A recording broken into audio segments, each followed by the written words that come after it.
Wouldn't it be great if you could ask your data anything at any time? Like, how are sales this quarter? How's the new marketing campaign performing? What does the overall health of the company look like? And actually get answers right away with charts and graphics and actionable information. You can with Domo's AI and data products platform. Domo lets you channel AI and data quickly, securely, and innovatively to deliver measurable insights wherever and whenever you need them. Anyone on your team can use Domo to easily prepare, analyze, visualize, automate, and distribute data, all amplified by AI. Domo goes beyond productivity. It's designed to transform your processes, helping you make smarter and faster decisions and drive real growth. All powered by Domo's trust, flexibility, and years of expertise in data and AI innovation. The world's best companies rely on Domo to make smarter decisions. See how Domo can help transform yours. Learn more at ai.domo.com. That's ai.domo.com. The Agile Brand.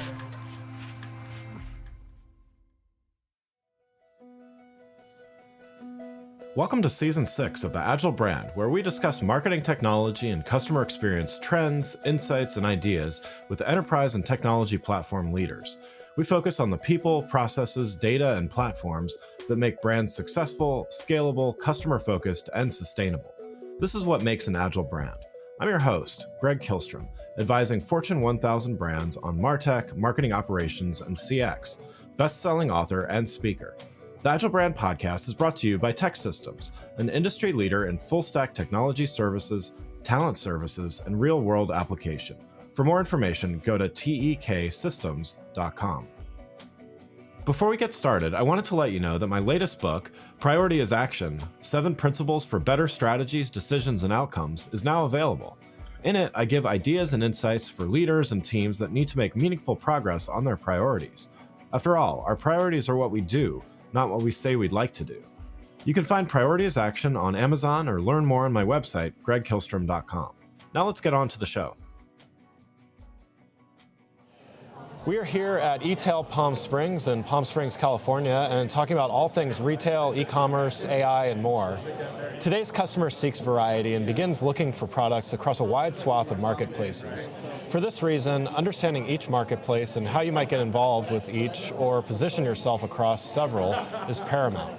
Today we're going to talk about optimizing your retail strategy across different marketplaces. To help me discuss this topic, I'd like to welcome Todd Walsh, Global Marketplaces COE Leader at HP. Todd, welcome to the show.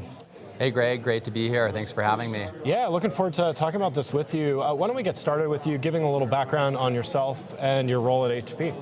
Sure. So I've been at HP 8 years now. I've been in digital probably around 18 years. And at HP I've been focused on leading this global marketplaces team. And our purview is really helping to drive sales and share on top marketplaces. And a few of the ways we do that, a few of the key initiatives in terms of driving sales and share on marketplaces is around demand generation and demand capture, strategy and execution. Also online optimization, so how do we drive improved conversion rates and sales lift? And then third is building and leveraging business intelligence to be able to spot opportunities that can help drive sales and share. Great. So definitely the person to talk about this topic here. So let's dive in here and start by talking about the consumer behavior side of this. So as I mentioned at the top of the show, consumers are continually seeking variety and are shopping across a wide variety of marketplaces. Can you give us a sense of how you look at the average consumer and their behavior, and how many marketplaces are they looking at on average? How does this factor into your strategy? Yeah, so let me begin by sort of setting some context. Marketplaces is the leading growth area in e-commerce right now. So if you're a brand like HP or a brand selling online, you really do need to consider marketplaces as a key strategy to your online sales. From a customer perspective, I think it's not a matter of how many different marketplaces that you're showing up on, but rather being strategic around what marketplaces are driving the most sales, where are the biggest sales opportunities. So for us, it's not a volume play in terms of number of marketplaces. It's more being very strategic around where do we want to sell, where do we want to present ourselves. As we'll talk about a little later too, there's costs involved with managing your marketplace and managing your presence there. So I think being strategic around top marketplaces where you're going to have the best opportunity to drive sales and market share is key. Yeah, and consumers are also inundated with a large volume of product options as they navigate those marketplaces. How does a brand think about differentiating itself on one of these marketplaces while staying true to its brand?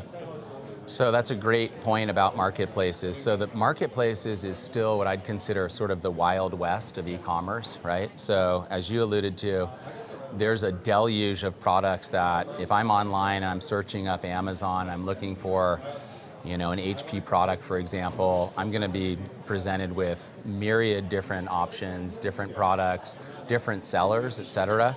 So the first challenge is standing out, right? And we know that on a marketplace like Amazon, 90% of sales go through the search bar, right? So showing up on the digital shelf, knowing where you are on the digital shelf is critical, and that's sort of foundational. Again, to make sure that your products are findable for keywords that are driving sales volume in your category. And then from there, I think it's really about having a consistent and clear presence within your product detail pages so that when a customer is considering your product, your features and benefits are speaking to them. They're very clear. And I think the big thing here and what we've learned is consistency, right? So we've created playbooks across different product categories, HP products that everything from product titles through KSP images, KSP bullets, descriptions. There's a formula for that, and we base that on what our customers looking for. And then across different products within a category, we make sure that we're following sort of that formula. So if I'm looking at a laptop, an HP laptop, a certain HP laptop, I get a very similar experience. If I shoot over and look at the next, maybe an upgraded HP laptop, it's not going to be differentiated from a format perspective. It's very digestible that way. Well, and I would imagine consumers, they notice that and they appreciate that on some, whether they are paying attention, like comparing, one product page to another, they still appreciate that from a brand consistently. Right, and the other big thing there is for HP, but I know for many brands, is making sure that you're asserting the HP original, or you name the company original, because there's a lot of different knockoffs. I'm wearing a watch right now made by Nixon, and I know they faced the same thing where it was many fraudulent watches purporting to be Nixon when they're not. So again, being consistent, asserting your brand as original, et cetera, is really critical on marketplaces. Wouldn't it be great if you could ask your data anything at any time? Like, how are sales this quarter? How's the new marketing campaign performing? What does the overall health of the company look like? And actually get answers right away with charts and graphics and actionable information. You can with Domo's AI and data products platform. Domo lets you channel AI and data quickly, securely, and innovatively to deliver measurable insights wherever and whenever you need them. Anyone on your team can use Domo to easily prepare, analyze, visualize, automate, and distribute data, all amplified by AI. Domo goes beyond productivity. It's designed to transform your processes, helping you make smarter and faster decisions and drive real growth. All powered by Domo's trust, flexibility, and years of expertise in data and AI innovation. The world's best companies rely on Domo to make smarter decisions. See how Domo can help transform yours. Learn more at ai.domo.com. That's ai.domo.com. Let's talk a little bit about understanding your brand and customers well enough to keep your marketplace lineup as in line with your business as possible. So what are some of the primary considerations here? A brand obviously wants maximum visibility to their target audience, as you mentioned, but what are the other factors that need to be considered as well, such as omni-channel behaviors, et cetera? I think from an omni-channel perspective, again, the consistency is the main word, and I'll give you a couple examples, and also sort of the synergy between retail, offline, brick and mortar, and online, right? So whether that's retail.com or marketplaces, it's important that you have a consistent experience in both locations, and I'll give you, like I said, I'll give you two good examples. One is, if customers are, they're out in the field, they're shopping for a product on their mobile device, for example, you want to be able to drive them to a point of sale, right? A retail point of sale. So within Google, for example, you can set up tags and say, hey, I'm looking for an HP laptop, this spec.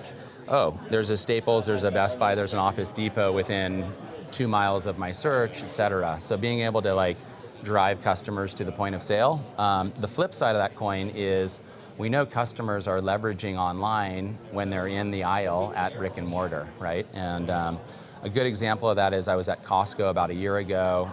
I was looking for a product. It was around $200 price point. I'm in the aisle.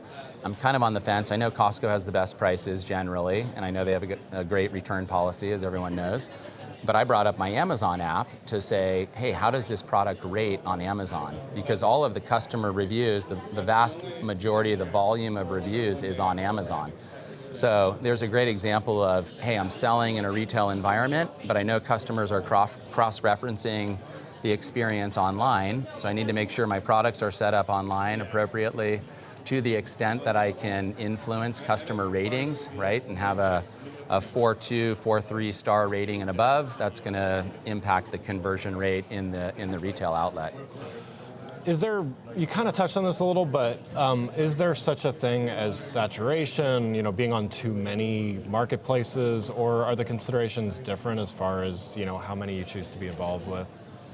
I think a big part of it is where you are in your in your company journey, the size of your company, et cetera. So if you're a small company, I think being on a majority of marketplaces, let's say in the US, and having your product at all touch points is a great thing, most likely, right? Because you're trying to get your brand out there. If you're a larger company like HP, again, I think it's more of a strategy of around, hey, where can I present my product in the best way possible? Are there certain marketplaces where we're going to be able to partner with them and make sure that our product is presented in the best way possible, and where the biggest sales volume and the biggest sales opportunity is? So I think, from my perspective, there is a point of saturation, and I think it's better to be more strategic on, a few marketplaces rather than spread yourself too thin, trying to be on every marketplace, which becomes very unwieldy from a management perspective. Yeah, and that's kind of leads me to my next question is, what is the cost, so to speak, operationally to be on either large volume or to your point, a smaller company, even on a handful but with a lot of products, there's operational costs there. So how do you look at that from a cost, operational cost to be consistent, and can there be diminishing returns as well? Does the right software team, so on and so forth, mitigate this? Yeah, absolutely. There's a cost to be on the right platforms and to be able to sort of maintain your brand. So, a great example would be, certain marketplaces, it's very much the Wild West. There's sellers that are coming in that may have products that look like your product, but they aren't. So then there's customer brand issues that happen there. I would advise, brands to avoid marketplaces where if there's not control over how you're presenting your product, or there's issues with fraudulent other products that are imitating your brand, those are ones you want to stay away from, obviously, and focus on marketplaces where you can partner to make sure there's a clean selling experience. Yeah, because that lack of consistency, it could almost do more harm than good, right? Correct. Yeah. So, we're talking primarily about the purchase and, the buying process, but, one last question here, once a purchase is made, the customer experience is really just beginning, right? Somebody buys an HP product, their journey with HP really begins. So, what's the role of fulfillment here, and, what are the expectations that a customer has from really any brand when they have a reasonable expectation that they can get next day or even same day shipping, on demand? Yeah, and so that's really an operational challenge. And so, what companies need to do is be able to manage inventory and manage their delivery to marketplace fulfillment centers, let's say, and have adequate weeks of inventory on hand so that shipping times are 1 to 2 days. That's really an operational thing to make sure that you're maintaining adequate levels of inventory. One other interesting thing that we've seen recently is Amazon has even partnered with companies like Best Buy, where you can buy online at Amazon and pick up at Best Buy for that expediency, to be able to get a large item like an Amazon Smart TV, same day, et cetera. But yeah, certainly the expectation has been, one day, even same day now. And for a lot of the products that we sell, they are sort of an urgent purchase where, hey, I've run out of ink and my kid's report is due tomorrow. We need to print out this 15-page document. I need the ink today, sort of thing. So yeah, that's definitely top of mind. Yeah. Well, Todd, thanks so much for joining. One last question before we wrap up here. We're about midway through eTail here, but what's one takeaway you've gained from eTail Palm Springs so far? AI, of course, is the big one. And there's a lot of different things happening there, but how do you leverage AI smartly to make things more efficient? That's certainly been a theme that I've seen so far.